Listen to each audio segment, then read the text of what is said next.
Di sebuah kampung kecil di tepian Sungai Mahakam, masyarakat hidup sederhana dengan bertani dan mencari ikan. Rumah-rumah panggung dari kayu ulin berdiri berjejer, dikelilingi hutan lebat yang misterius. Suara burung enggang dan deru sungai menjadi teman sehari-hari warga.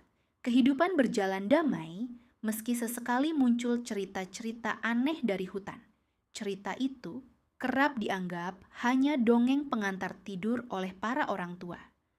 Namun, ada satu hal yang selalu menimbulkan rasa penasaran di hati anak-anak muda kampung. Mereka sering mendengar cerita tentang sosok wanita yang bisa terbang hanya dengan kepala dan isi perutnya saja. Warga menyebutnya dengan nama Kuyang, makhluk gaib yang ditakuti oleh siapapun yang mendengarnya. Konon, Kuyang hanya muncul di malam hari, mencari mangsa berupa darah manusia, terutama ibu hamil. Walau begitu, belum ada yang benar-benar melihat wujudnya secara nyata. Setiap malam bulan purnama, orang-orang tua di kampung melarang anak-anak keluar rumah. Mereka percaya malam itu adalah waktu ketika Kuyang paling aktif berkeliaran. Tidak ada yang berani membantah larangan tersebut, sebab suara-suara aneh kerap terdengar dari hutan. Kadang terdengar seperti bisikan perempuan menangis, kadang seperti suara kepakan sayap besar. Semua itu membuat legenda Kuyang semakin menakutkan bagi warga kampung. Di kampung itu tinggal seorang dukun tua bernama Nyai Suri, seorang wanita yang terkenal akan ilmunya. Ia dikenal bisa menyembuhkan berbagai penyakit dengan ramuan tradisional dari hutan. Banyak orang datang meminta tolong padanya, dari kampung seberang hingga kampung jauh di pedalaman. Nyai Suri dihormati, namun juga ditakuti, sebab ia dianggap memiliki ilmu yang tak hanya untuk kebaikan. Sebelum menjadi dukun, Nyai Suri adalah wanita biasa yang cantik jelita. Banyak pemuda jatuh hati padanya, namun ia memilih hidup menyendiri setelah suaminya meninggal muda. Kesedihan itu membuatnya mendalami ilmu gaib dari seorang guru sakti di hutan rimba. Seiring waktu, wajahnya mulai menua, namun hasratnya untuk tetap cantik tidak pernah padam. Di sanalah awal dari jalan gelap yang ia tempuh. Orang-orang mulai berbisik bahwa Nyai Suri mempelajari ilmu hitam agar tetap awet muda.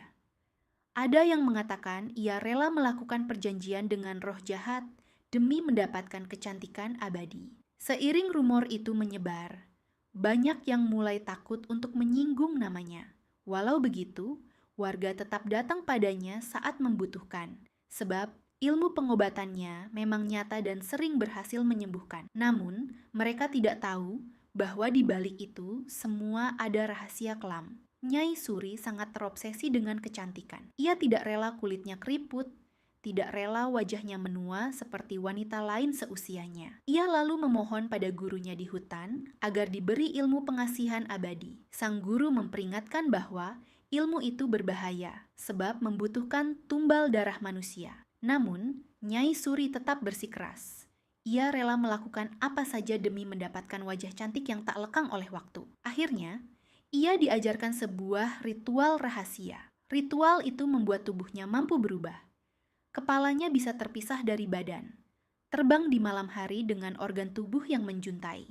Dengan begitu, ia bisa mencari darah segar sebagai penawar untuk mempertahankan kecantikan. Ilmu ini membuat Nyai Suri tampak muda, bahkan lebih muda dari usianya yang sebenarnya. Tapi ia harus terus meminum darah agar tubuhnya tidak keriput kembali. Sejak saat itu, warga mulai curiga dengan perubahan Nyai Suri. Mereka melihat wajahnya semakin cantik dan bercahaya, seolah tak termakan usia. Namun, di sisi lain, di malam-malam tertentu, mereka juga mendengar jeritan dari hutan. Bahkan beberapa ibu hamil mulai jatuh sakit tanpa sebab, seakan ada yang menghisap energi mereka. Semua itu membuat kisah tentang Kuyang semakin kuat, dan nama Nyai Suri mulai dikaitkan dengannya. Pada suatu malam, ketika bulan purnama bulat menggantung di langit, seorang pemuda bernama Ranu melihat sesuatu aneh di kebun belakang rumahnya. Ia mendengar suara kepakan aneh, seperti burung besar, namun bercampur dengan suara perempuan yang melengking. Ranu memberanikan diri mendekat. dan ia terkejut melihat sesosok kepala manusia terbang dengan rambut panjang terurai dan organ tubuh menggantung. Ia langsung berlari ketakutan ke dalam rumah. Seisi kampung gempar ketika Ranu menceritakan apa yang ia lihat. Awalnya orang-orang mengira ia berhalusinasi, tetapi wajah pucatnya membuat mereka percaya. Mereka pun segera mengingatkan semua orang untuk mengunci rapat rumah dan tidak keluar malam itu. Suara tangisan bayi terdengar lebih sering, seolah ada sesuatu yang mengintai. Malam itu, kampung dipenuhi rasa cemas yang luar biasa. Keesokan harinya, seorang ibu muda ditemukan pingsan di rumahnya. Lehernya penuh dengan bekas luka merah, seakan ada sesuatu yang mencoba menghisap darahnya. Bayinya menangis tak henti-henti, dan tubuh sang ibu sangat lemah. Warga pun yakin, inilah ulah kuyang yang selama ini hanya mereka dengar lewat cerita. Desas-desus bahwa Nyai Suri adalah kuyang semakin menguat, walau belum ada yang berani menuduh secara terang-terangan. Seiring kejadian demi kejadian aneh, warga semakin yakin bahwa ada sosok kuyang yang hidup di tengah mereka. Mereka mulai memperhatikan setiap gerak-gerik Nyai Suri. Pada siang hari, ia memang tampak biasa saja, meski kecantikannya tidak wajar untuk seorang wanita seusianya. Namun pada malam hari, sering terlihat cahaya aneh dari rumahnya yang terpencil di tepi hutan. Kadang terdengar suara bisikan yang menyeramkan dari dalam rumah itu. Ranu bersama beberapa pemuda memberanikan diri untuk mengintai rumah Nyai Suri. Mereka melihat ia tengah melakukan ritual dengan lilin merah dan mangkuk berisi cairan berwarna merah pekat. Rambutnya tergerai, matanya tajam berkilat, dan wajahnya tampak jauh lebih muda dari biasanya. Pemandangan itu membuat para pemuda yakin bahwa Nyai Suri memang bukan manusia biasa. Namun, mereka tidak berani mendekat terlalu jauh. Desas-desus pun menyebar ke seluruh kampung bahwa Nyai Suri adalah makhluk yang disebut kuyang. Para orang tua mulai melarang anak-anak mereka bermain di dekat rumahnya. Ibu-ibu hamil selalu ditemani suami saat malam tiba karena takut menjadi korban. Kampung yang dulunya damai kini berubah menjadi tempat penuh rasa was-was. Dari sinilah legenda kuyang mulai benar-benar hidup dalam ketakutan masyarakat. Ranu tidak bisa tidur setelah menyaksikan ritual Nyai Suri. Bayangan wajah wanita itu yang meneguk cairan merah terus menghantuinya. Ia yakin bahwa cairan itu adalah darah manusia, dan ritual itu adalah sumber kekuatan Nyai Suri. Meski hatinya ketakutan, ia merasa harus memberitahu para tetua kampung agar mereka bersiap menghadapi ancaman besar. Namun, ia juga tahu, menuduh Nyai Suri tanpa bukti bisa berakibat buruk. Keesokan paginya, Ranu memberanikan diri menghadap kepala kampung, seorang lelaki tua bernama Datu Manggu. Ia menceritakan semua yang ia lihat dengan detail. Wajah Datu Manggu berubah tegang, namun ia tetap tenang mendengarkan. Ia tahu bahwa menyinggung Nyai Suri bisa mendatangkan bahaya besar, sebab wanita itu terkenal memiliki ilmu tinggi. Tetapi ia juga sadar, jika dibiarkan, kampung akan selalu diliputi ketakutan. Datu Manggu lalu memanggil para tetua dan tokoh adat untuk bermusyawarah. Mereka berdiskusi panjang tentang cara menghadapi dugaan ini. Beberapa orang ingin langsung mengusir Nyai Suri, sementara yang lain takut balasannya justru lebih mengerikan. Akhirnya, mereka memutuskan untuk mengintai lebih jauh dan mencari bukti nyata. Dengan begitu, mereka bisa bertindak dengan dasar yang lebih kuat. Sejak musyawarah itu, kampung menjadi lebih waspada. Para pemuda berjaga setiap malam dengan membawa obor, tombak, dan parang. Mereka berpatroli di jalan-jalan kecil serta di sekitar rumah ibu hamil. Suara aneh dari hutan masih sering terdengar, membuat bulu kuduk merinding setiap kali malam semakin larut. Anak-anak dilarang keluar rumah, dan pintu rumah selalu diganjal kayu besar. Ranu ikut berjaga bersama para pemuda lain. Dalam hatinya, ia merasa lega bisa melakukan sesuatu untuk melindungi kampung. Namun, ia juga tahu bahwa kekuatan manusia biasa mungkin tidak cukup menghadapi makhluk gaib seperti kuyang. Meski begitu, ia tetap bertekad. Sebab, jika tidak ada yang berani melawan, kampung akan selalu dalam bayang-bayang ketakutan. Api obor menjadi satu-satunya sumber keberanian mereka. Beberapa malam, penjagaan berlalu tanpa insiden besar. Hanya suara-suara mencurigakan dari arah hutan. Namun, pada suatu malam, seekor anjing kampung menyala keras-keras, seolah melihat sesuatu yang tidak terlihat oleh manusia. Para pemuda berlarian ke arah suara itu, dan mereka melihat bayangan berkelebat di udara. Rambut panjang terurai, kepala melayang dengan organ menggantung. Semua langsung berteriak ketakutan. Itu adalah Kuyang. Kepanikan pecah ketika Kuyang benar-benar terlihat oleh warga. Kepala dengan rambut panjang itu melayang rendah. Matanya merah menyala, mulutnya berlumuran darah. Beberapa pemuda mencoba mengejarnya sambil membawa obor dan parang. Namun, Kuyang bergerak cepat, melayang dengan suara mencekam. Udara malam terasa dingin menusuk dan bulu kuduk semua orang berdiri. Itu adalah malam yang tak akan pernah dilupakan. Ranu berlari paling depan, berusaha mendekati makhluk itu. Ia melihat jelas wajah Kuyang, dan betapa terkejutnya ia ketika menyadari wajah itu mirip dengan Nyai Suri. Keraguan yang selama ini menghantuinya kini sirna, karena ia melihat sendiri bukti nyata. Namun, ia juga sadar bahwa mengungkap kebenaran ini bisa memicu kemarahan besar dari wanita sakti itu. Ia tetap mengejar, walau rasa takut hampir melumpuhkan kakinya. Akhirnya, Kuyang menghilang di kegelapan hutan, meninggalkan jejak suara melengking yang menggema lama. Para pemuda berhenti mengejar karena takut tersesat di hutan pada malam hari. Mereka kembali ke kampung dengan wajah pucat, membawa kabar bahwa Kuyang benar-benar nyata. Warga semakin yakin bahwa Nyai Suri adalah makhluk itu. Malam itu, ketakutan berubah menjadi tekad untuk menemukan cara menghadapinya. Datu Mangu sadar bahwa melawan Kuyang dengan senjata biasa tidak akan berhasil. Ia lalu memanggil seorang tetua adat yang terkenal, pandai membaca mantra, bernama Paman Jatra. Lelaki tua itu datang dengan membawa dupa, ramuan daun, dan sebilah keris pusaka. Ia menjelaskan bahwa Kuyang bisa dilawan dengan bacaan doa, api, dan benda-benda pusaka. Namun, keberanian dan persatuan warga juga sangat penting dalam menghadapi makhluk gaib.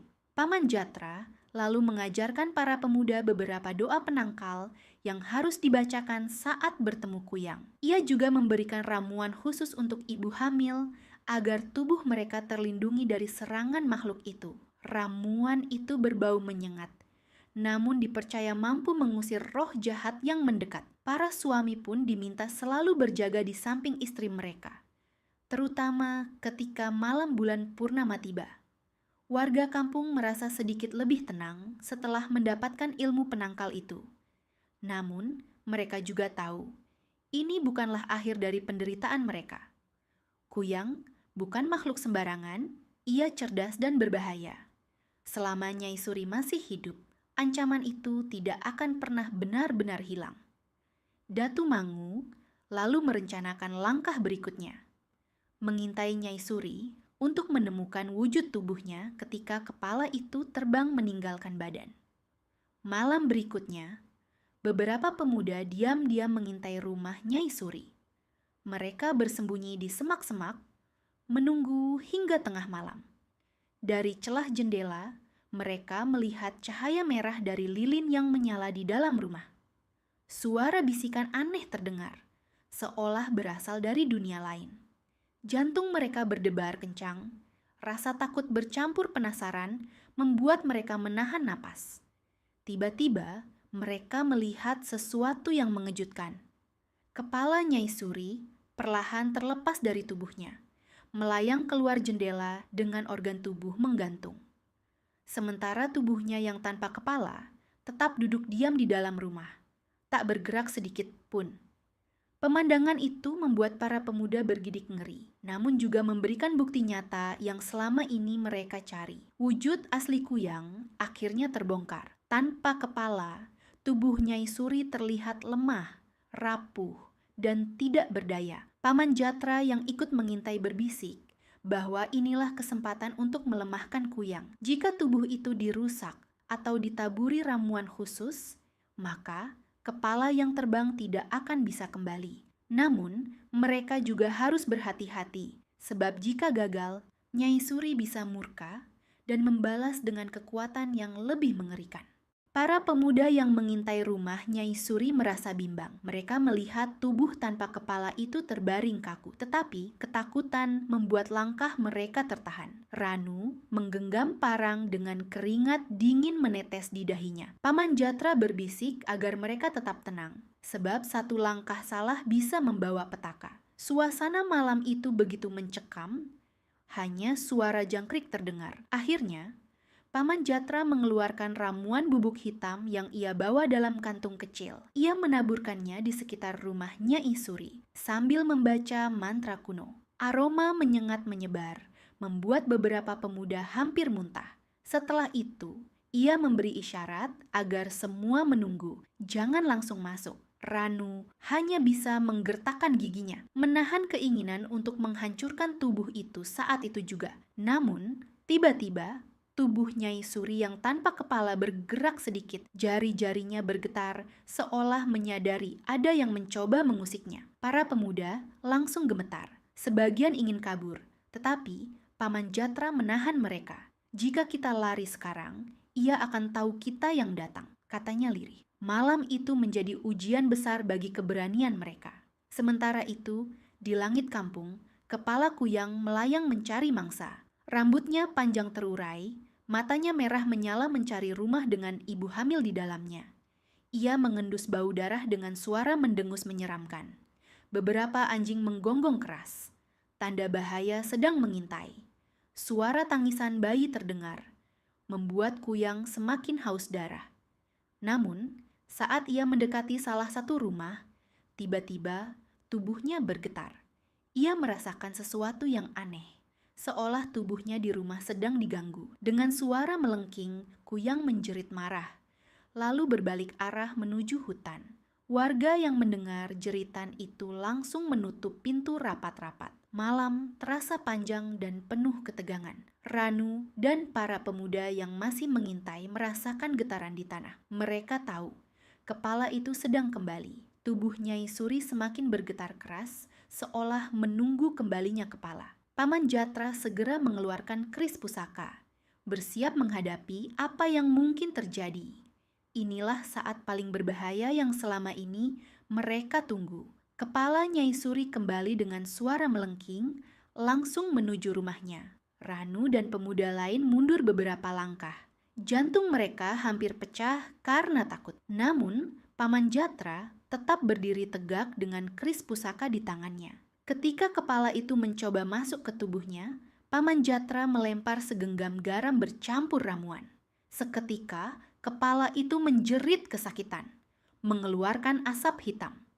Nyai Suri marah besar, matanya semakin merah menyala. Ia melayang-layang di udara, berusaha menyerang para pemuda. Ranu mengayunkan parang, namun hanya mengenai udara kosong. Kepala itu begitu cepat, bergerak dengan suara mendesing. Malam dipenuhi suara teriakan dan jeritan, membuat bulu kuduk siapapun berdiri. Meski begitu, Paman Jatra terus membaca mantra, sambil menusukkan kerisnya ke tanah. Cahaya aneh keluar dari pusaka itu, membuat kuyang berteriak lagi. Untuk sesaat, kepalanya terpental menjauh, tidak bisa mendekati tubuhnya. Para pemuda bersorak kecil, namun rasa takut tetap mencekik dada mereka. Pertarungan baru saja dimulai dan masih jauh dari kata berakhir. Setelah malam itu kuyang tidak muncul selama beberapa hari. Warga kampung merasa lega. Namun, mereka juga sadar bahwa itu hanya sementara. Ranu memperhatikan Nyai Suri pada siang hari dan ia melihat hal mencurigakan. Leher wanita itu dipenuhi luka merah seperti terbakar, seolah ada sesuatu yang melukai bagian tubuhnya. Ranu semakin yakin bahwa ia memang kuyang. Beberapa warga juga memperhatikan hal serupa. Nyai Suri sering terlihat lemas, bahkan jarang keluar rumah. Namun, wajahnya tetap cantik meski sorot matanya tampak semakin tajam dan penuh kebencian. Warga mulai berani berbisik, mengatakan bahwa hari pembalasan mungkin sudah dekat. Suasana kampung dipenuhi rasa cemas bercampur harapan. Paman Jatra menjelaskan bahwa luka di tubuh Nyai Suri adalah tanda kekuatannya mulai melemah. Tetapi ia memperingatkan semua orang agar tidak lengah, sebab makhluk itu akan kembali dengan lebih buas. Ia tidak akan berhenti sebelum membalas dendam, katanya. Warga pun menyiapkan segala macam penangkal, garam, bawang merah, dan doa yang selalu dipanjatkan setiap malam. Datu Mangu mengadakan musyawarah besar di balai kampung. Semua warga hadir, dari pemuda hingga orang tua. Mereka membicarakan cara untuk menyingkirkan Kuyang selamanya. Beberapa orang mengusulkan agar rumah Nyai Suri dibakar saja, namun yang lain menolak, takut kutukan akan semakin parah. Suasana musyawarah tegang, dengan suara-suara saling bersahutan. Paman Jatra lalu memberikan siasat baru. Ia mengatakan bahwa cara paling ampuh adalah menghancurkan tubuh Kuyang ketika kepalanya sedang terbang. Untuk itu, mereka harus memancingnya keluar dengan umpan. Satu-satunya umpan yang bisa menarik perhatian Kuyang adalah darah manusia, terutama dari ibu hamil. Mendengar itu, semua orang terdiam ketakutan. Namun, seorang wanita muda bernama Lestari berdiri. Ia sedang hamil 7 bulan. Tetapi ia berani menawarkan diri sebagai umpan. Aku tidak ingin anakku lahir di kampung yang diliputi ketakutan, katanya dengan suara bergetar. Semua warga terkejut dan terharu sekaligus. Sementara Ranu merasa dadanya sesak, sebab ia menyukai Lestari sejak lama. Keputusan Lestari membuat seluruh warga terdiam. Wajah-wajah mereka diliputi rasa takut dan kagum sekaligus. Tidak mudah bagi seorang wanita hamil untuk menawarkan diri sebagai umpan bagi makhluk gaib sekejam Kuyang. Namun Lestari berdiri dengan tegar, meski suaminya tampak menangis, menahan rasa khawatir. Kata-kata keberanian itu menjadi cambuk bagi warga agar tidak lagi hanya bersembunyi. Datu Mangu akhirnya menerima usulan itu, tetapi dengan syarat semua orang harus terlibat. Lestari tidak akan dibiarkan sendirian menghadapi bahaya. Paman Jatra menyiapkan perlindungan khusus berupa minyak yang dioleskan di tubuh Lestari. Ramuan itu dipercaya bisa melindungi jiwa dan darahnya dari serangan gaib. Semua persiapan dilakukan dengan hati-hati, sebab taruhan mereka adalah nyawa seorang ibu dan bayi. Ranu merasa hatinya diguncang hebat. Ia ingin melarang Lestari, tetapi ia tahu bahwa keberanian wanita itu adalah harapan kampung. Dalam diam, ia bersumpah akan melindungi Lestari dengan segenap jiwa raganya. Malam yang akan datang menjadi malam penentuan. Apakah mereka akan berhasil menyingkirkan Kuyang atau justru binasa oleh amukannya? Hari yang ditunggu pun tiba. Bulan purnama menggantung bulat sempurna di langit, memancarkan cahaya pucat yang menyeramkan. Seluruh kampung terdiam, hanya suara jangkrik dan lolongan anjing yang terdengar.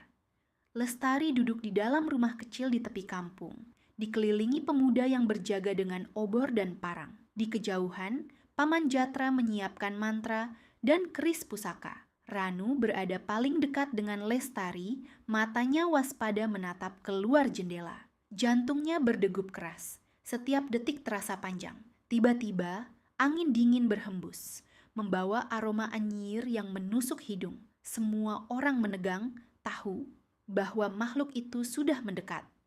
Suara kepakan sayap aneh terdengar dari arah hutan. Ketika suara itu semakin dekat, para pemuda merapatkan barisan. Api obor bergoyang diterpa angin, menciptakan bayangan menari di dinding rumah. Lestari memejamkan mata, mulutnya berkomat-kamit berdoa. Ranu menggenggam parang erat-erat, siap menghadapi apapun yang akan muncul dari kegelapan malam itu. Tiba-tiba, sosok menyeramkan itu muncul dari kegelapan. Kepala dengan rambut panjang dan organ menggantung melayang di udara. Matanya merah menyala. Suara melengking keluar dari mulutnya, membuat semua orang menutup telinga. Beberapa pemuda hampir lari ketakutan. Tetapi, Paman Jatra berteriak lantang mengingatkan agar mereka bertahan. Malam itu, wajah asli Kuyang terlihat jelas di depan semua orang. Makhluk itu langsung melayang rendah menuju rumah Lestari. Rambut panjangnya terjurai seperti jaring hitam, seolah siap menangkap mangsanya. Ranu berdiri di depan pintu, menantang Kuyang dengan tatapan tajam. Ia mengayunkan parangnya, membuat kepala itu terpental sedikit ke belakang. Namun, jeritan mengerikan membuat tubuh Ranu hampir lumpuh ketakutan. Paman Jatra segera menancapkan keris pusaka ke tanah, membaca mantra keras-keras. Cahaya dari pusaka itu membuat Kuyang mengerang kesakitan. Namun, makhluk itu tidak menyerah, justru semakin marah. Ia berputar-putar di udara, berusaha mencari celah untuk menyerang Lestari. Pertarungan besar pun dimulai. Para pemuda melemparkan obor ke arah Kuyang. Api menyambar rambutnya, membuat makhluk itu menjerit melengking. Asap hitam mengepul, memenuhi udara dengan bau anyir darah terbakar. Namun, Kuyang tidak hancur begitu saja. Ia justru semakin buas, berputar cepat sambil mengayunkan organ tubuhnya yang menjuntai. Beberapa pemuda terjatuh karena terkena cambukan menjijikan itu. Ranu melompat maju, menebaskan parang ke arah leher Kuyang. Tebasan itu mengenai daging basah, membuat darah muncrat. Tapi kepala itu tidak mati, justru tertawa dengan suara yang mengerikan. "Kalian takkan bisa membunuhku," jeritnya. Kata-kata itu membuat beberapa pemuda ciut nyali. Namun Ranu justru semakin marah. Hatinya membara untuk melindungi Lestari. Paman Jatra lalu berteriak agar semua orang fokus menyerang tubuh Kuyang yang ditinggalkan. Mendengar itu, dua pemuda berlari ke rumah Nyai Suri. Mereka menemukan tubuh tanpa kepala masih tergeletak di dalam, tetapi mulai bergetar hebat. Dengan cepat, mereka menaburkan garam dan ramuan ke tubuh itu, sambil membaca doa keras-keras.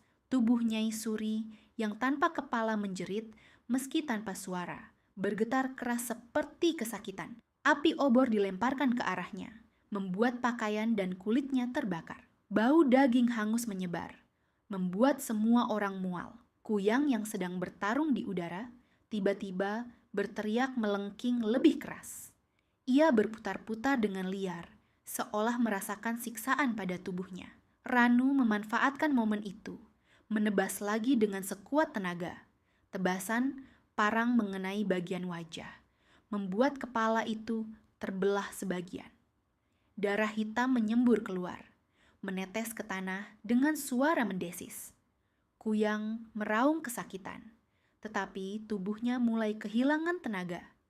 Api yang membakar tubuh tanpa kepala semakin berkobar, memutus ikatan gaib antara kepala dan badan. Akhirnya, dengan jeritan terakhir yang mengguncang seluruh kampung, kepala itu jatuh ke tanah. Tubuhnya terbakar habis, menyisakan abu hitam berbau busuk. Warga bersorak lega, meski hati mereka masih bergetar ketakutan. Malam itu, mereka percaya bahwa Kuyang telah musnah. Namun, Paman Jatra hanya menatap abu itu dengan wajah muram. Ia tahu, legenda ini belum sepenuhnya berakhir. Pagi menjelang, kampung menyambut sinar matahari dengan rasa lega. Warga berkumpul di balai, membicarakan keberhasilan mereka menyingkirkan Kuyang. Lestari yang menjadi umpan dipeluk erat oleh suaminya. Matanya berkaca-kaca penuh syukur. Para pemuda merasa bangga, terutama Ranu yang berjuang mati-matian malam itu. Semua orang yakin teror yang menghantui mereka telah berakhir. Namun, Paman Jatra tidak ikut bersukacita. Ia duduk menyendiri, memandangi abu hitam bekas tubuh Nyai Suri dengan pandangan tajam. Dalam hatinya ia tahu, ilmu hitam seperti itu tidak bisa musnah begitu saja. Ada kemungkinan roh Nyai Suri mencari jalan untuk kembali. Ia tidak ingin warga terlena, sebab bahaya bisa datang kapan saja. Ketika warga mulai pulang ke rumah masing-masing, angin dingin tiba-tiba berhembus. Daun-daun bergoyang meski matahari sudah meninggi. Paman Jatra merasakan firasat buruk. Ia berbisik kepada Ranu, "Ini belum selesai. Kita harus tetap berjaga." Kata-kata itu membuat Ranu kembali gelisah, seolah kemenangan semalam hanyalah awal dari malapetaka baru. Beberapa hari kemudian, kampung kembali hidup seperti biasa. Anak-anak berlari di halaman. Para lelaki pergi ke ladang dan ibu-ibu menjemur pakaian di tepi sungai. Meski begitu, suasana belum sepenuhnya pulih. Setiap kali malam tiba, orang-orang masih merasa was-was. Mereka selalu memastikan pintu terkunci rapat, seolah takut makhluk itu akan kembali. Ranu yang sering berburu ke hutan mulai melihat hal aneh. Ada bayangan perempuan berambut panjang yang berkelebat di antara pepohonan. Suara bisikan lirih kadang terdengar, seolah memanggil namanya. Saat ia menoleh, tidak ada siapapun di sana. Perasaan merinding selalu mengikuti langkahnya, membuatnya yakin sesuatu sedang mengintai. Ketika ia menceritakan hal itu kepada Paman Jatra, lelaki tua itu hanya mengangguk berat. Roh Nyai Suri belum benar-benar pergi, katanya. Ia sedang mencari wadah baru, tubuh baru, untuk melanjutkan hidupnya. Kata-kata itu membuat Ranu terdiam. Dadanya terasa sesak. Jika benar demikian, ancaman yang lebih besar bisa saja segera datang. Pada suatu malam, Ranu mengalami mimpi aneh.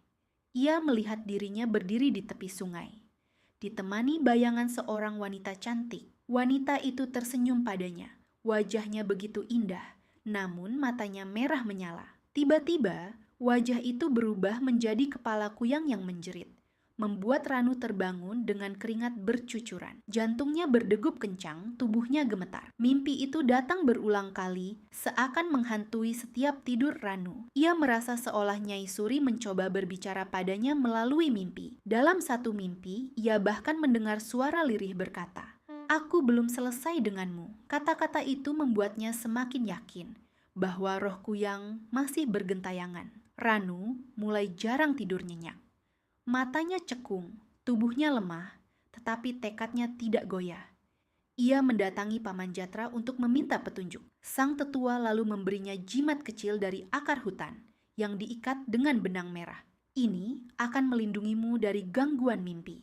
Tapi ingat, pertempuranmu dengan kuyang belum selesai. Sementara itu, kehamilan Lestari semakin besar. Seluruh kampung menaruh perhatian padanya sebab ia telah berjasa besar menyelamatkan semua orang. Setiap hari, warga bergantian menjaga rumahnya. Mereka tidak ingin ada gangguan, apalagi dari roh jahat yang masih gentayangan. Suaminya, Arman, bahkan hampir tidak pernah pergi jauh, selalu berada di samping istrinya. Namun, semakin dekat waktu kelahiran, semakin sering kejadian aneh terjadi. Malam hari, suara tangisan bayi sering terdengar, padahal anak itu belum lahir.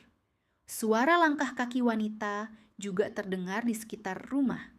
Namun saat diperiksa, tidak ada siapapun. Warga mulai gelisah. Takut Nyai Suri masih mengincar darah ibu dan bayi. Ranu ikut menjaga rumah Lestari hampir setiap malam. Ia merasa bertanggung jawab atas keselamatan wanita itu. Dalam hatinya ada rasa yang lebih dari sekadar tanggung jawab. Namun ia menahannya karena tahu Lestari sudah bersuami. Baginya, melindungi Lestari dan bayinya adalah bentuk pengabdian terakhir pada kampung yang ia cintai. Malam itu Lestari mulai merasakan sakit tanda melahirkan. Arman panik, berlari memanggil dukun beranak. Warga segera berkumpul, menyalakan obor di sekitar rumah, berjaga dengan senjata di tangan.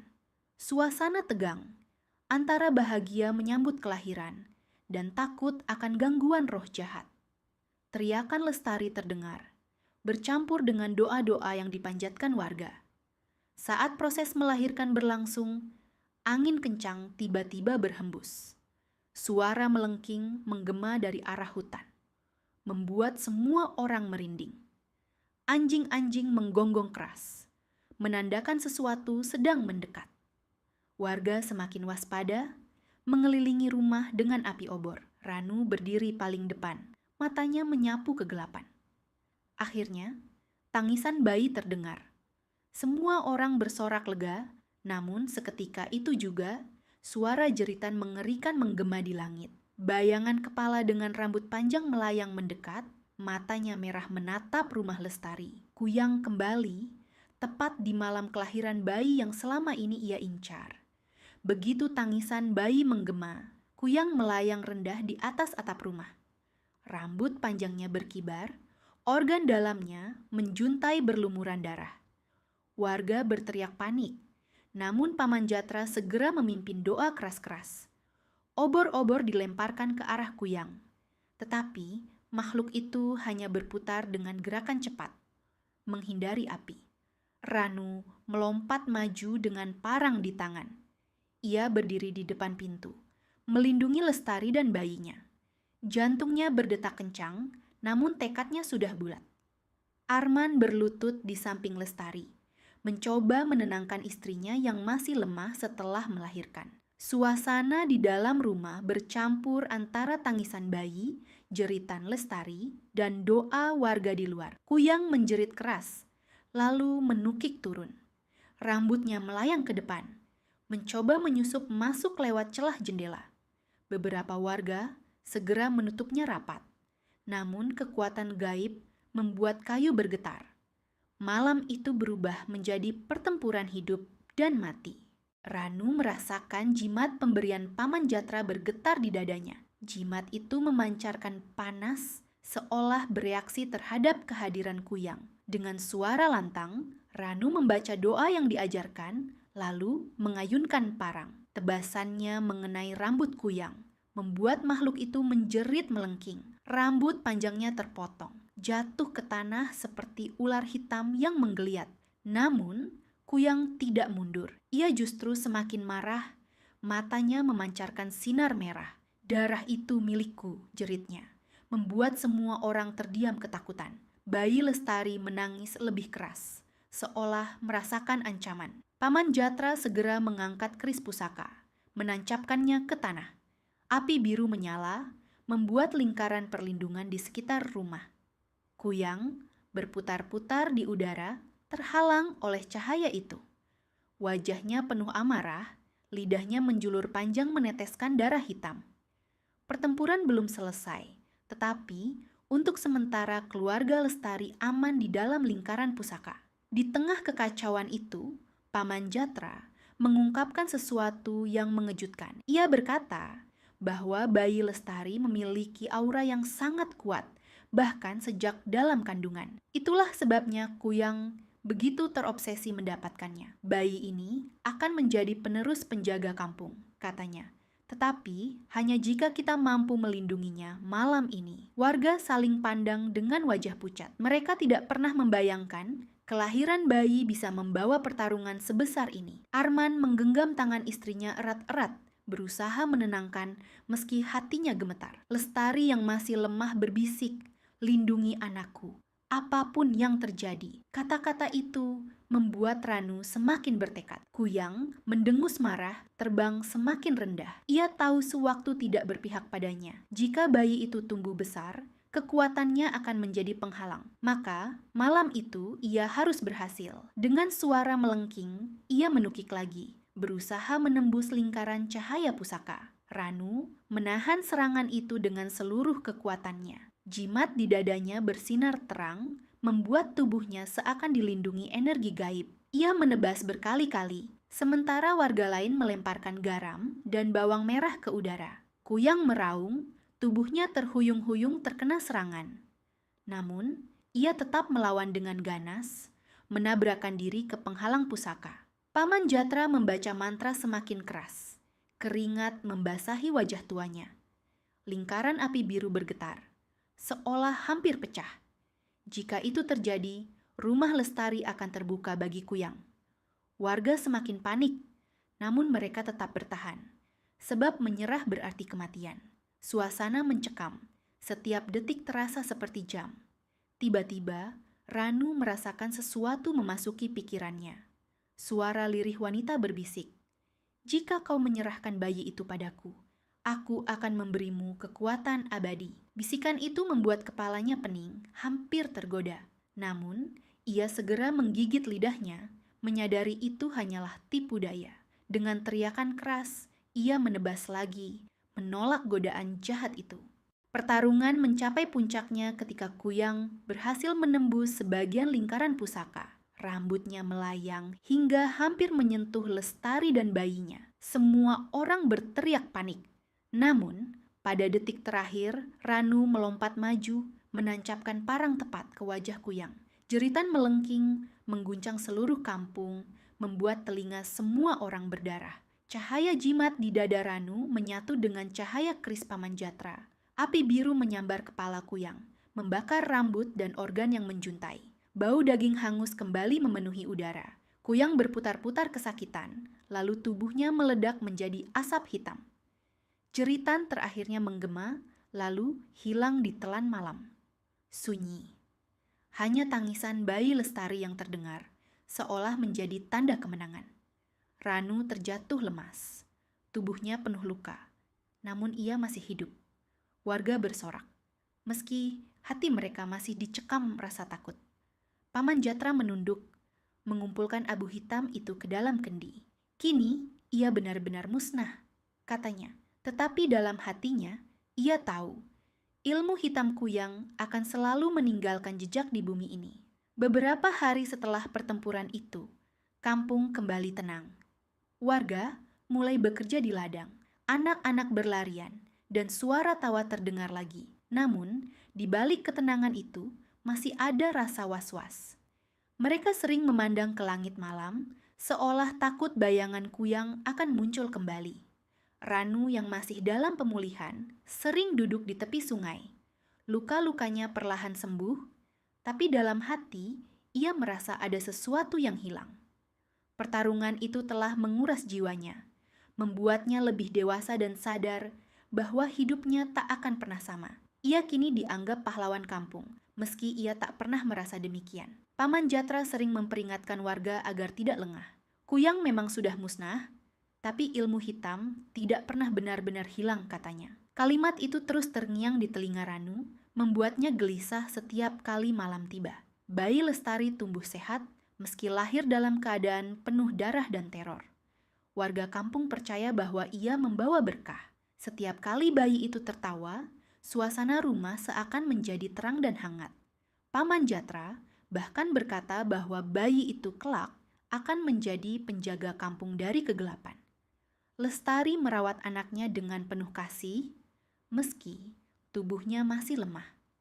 Arman selalu berada di sampingnya, memastikan istrinya tidak kekurangan apapun. Namun, dalam diam, Lestari kadang menatap Ranu dengan mata yang menyimpan banyak rasa.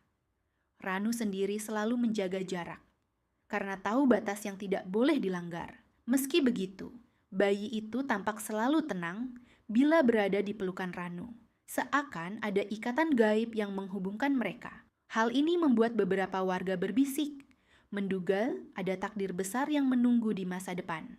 Suatu malam, Ranu kembali mendengar bisikan lirih dalam tidurnya. Suara itu mirip dengan suara Nyai Suri, meski samar dan lemah. "Aku belum sepenuhnya pergi," katanya. "Selama ada yang menginginkan kekuatan, aku akan selalu kembali." Ranu terbangun dengan keringat dingin, matanya menatap gelap penuh kecemasan. Ia menceritakan hal itu kepada Paman Jatra, yang hanya mengangguk berat. "Itulah jejak ilmu hitam," katanya. "Ia bisa berpindah ke siapa saja yang hatinya lemah." Ranu terdiam, membayangkan kemungkinan ada orang di kampung yang suatu saat tergoda. Kecemasan itu membuatnya semakin waspada. Ia mulai berlatih lebih keras, menjaga tubuh dan jiwanya tetap kuat. Meski pertempuran sudah selesai, ia tahu ancaman tidak akan pernah benar-benar hilang. Kendi berisi abu Kuyang disimpan Paman Jatra di sebuah gua keramat.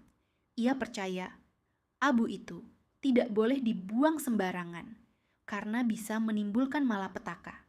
Gua itu dijaga dengan doa dan simbol-simbol sakral agar tidak ada yang berani mendekat.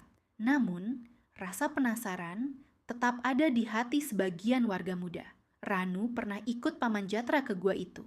Saat berdiri di depan kendi, ia merasakan hawa dingin menusuk tulang. Dalam sekejap, ia mendengar bisikan halus, seperti suara minta tolong. Namun, ia tahu itu hanyalah tipu daya. Paman Jatra menatapnya serius. "Kuatkan hatimu, karena yang lemah akan dijadikan jalan kembali." Sejak hari itu, Ranu bersumpah tidak akan pernah membiarkan siapapun bermain-main dengan warisan terkutuk itu.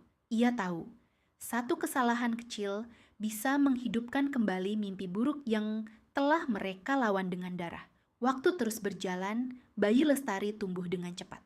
Setiap kali ia menangis, burung-burung hutan akan beterbangan, seakan merasakan energi yang dipancarkan. Paman Jatra menyebutnya tanda penjaga, bukti bahwa anak itu memang dilahirkan untuk melawan kegelapan. Ranu semakin sering menghabiskan waktu menjaga rumah Lestari, tidak hanya untuk melindungi bayi itu, tetapi juga karena ia merasa punya ikatan yang dalam. Namun, ia tetap menjaga perasaan, menghormati Arman sebagai suami Lestari. Baginya, tugas sebagai pelindung lebih penting daripada keinginan hati. Di tengah rasa damai itu, sesekali ia masih melihat bayangan melintas di antara pepohonan. Bukan lagi kuyang, tapi sesuatu yang ia belum mengerti. Ia sadar, meski kuyang sudah musnah, bayangannya masih akan selalu mengikuti kehidupan mereka. Suatu malam, langit kampung memerah seperti terbakar. Bulan tampak besar dan darah menetes membasahi cahayanya.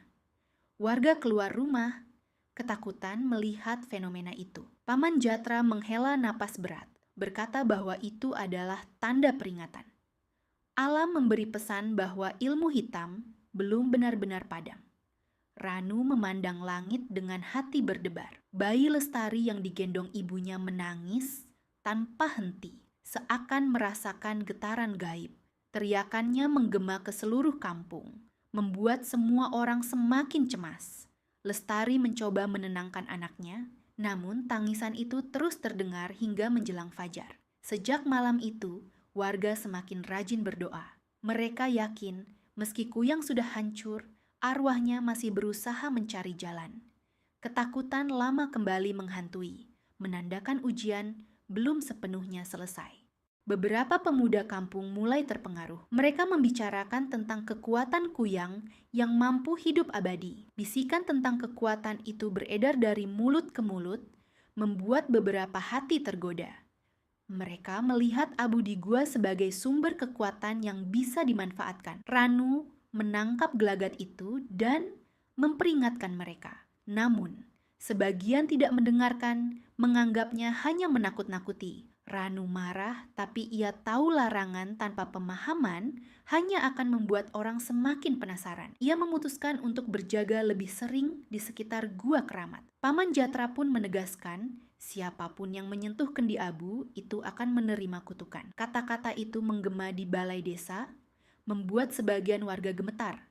Namun tetap saja, keinginan manusia akan kekuatan terkadang lebih kuat daripada rasa takut. Pada suatu malam, Ranu menemukan dua pemuda mencoba masuk ke gua keramat. Mereka membawa obor dan wajahnya penuh ambisi. Dengan cepat, Ranu menghadang mereka, matanya menyala penuh amarah. "Apakah kalian ingin kampung ini hancur lagi?" teriaknya. Pemuda itu ketakutan, namun tetap membela diri. Mereka berkata hanya ingin melihat, bukan mengambil. Namun, Ranu tahu, niat seperti itu adalah jalan awal menuju malapetaka. Dengan tegas, ia mengusir mereka, lalu duduk semalaman di depan gua untuk berjaga. Di tengah kesunyian, ia mendengar bisikan dari dalam kendi. Suara Nyai Suri terdengar lebih jelas. "Suatu hari, aku akan kembali. Entah melalui siapa." Ranu menggertakkan gigi, bersumpah tidak akan pernah membiarkan hal itu terjadi. Ranu kembali ke kampung dengan hati gelisah. Ia menyadari bahwa ancaman bukan hanya dari arwah kuyang, tapi juga dari manusia sendiri. Selama ada hati yang tamak, ilmu hitam akan selalu punya jalan. Itu membuatnya sadar bahwa perjuangan tidak akan pernah selesai. Di hadapan warga, Ranu bersumpah akan menjaga bayi Lestari sampai dewasa. Ia percaya anak itu akan menjadi cahaya baru yang melindungi kampung dari kegelapan. Warga menaruh hormat kepadanya, menganggapnya sebagai penjaga bayangan. Meskipun demikian, beban di pundaknya terasa sangat berat. Lestari menatap Ranu dengan mata penuh rasa terima kasih. Ia tahu, tanpa pemuda itu, ia dan bayinya tidak akan selamat. Namun dalam hatinya, ada rasa lain yang tak pernah bisa ia ungkapkan. Ia hanya bisa mendoakan agar jalan hidup Ranu selalu dalam lindungan Tuhan. Tahun demi tahun berlalu, bayi Lestari tumbuh menjadi anak yang kuat dan bijak. Kampung perlahan kembali damai.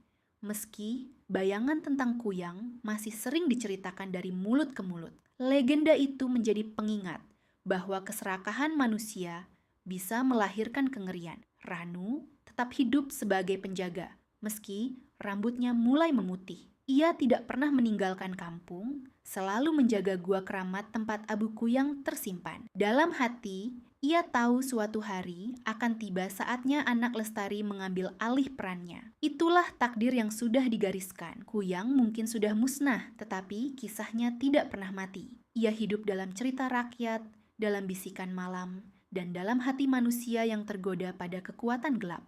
Dari situlah asal-usul Kuyang menjadi legenda abadi, mengajarkan bahwa setiap pilihan manusia akan meninggalkan jejak, entah terang atau gelap, atau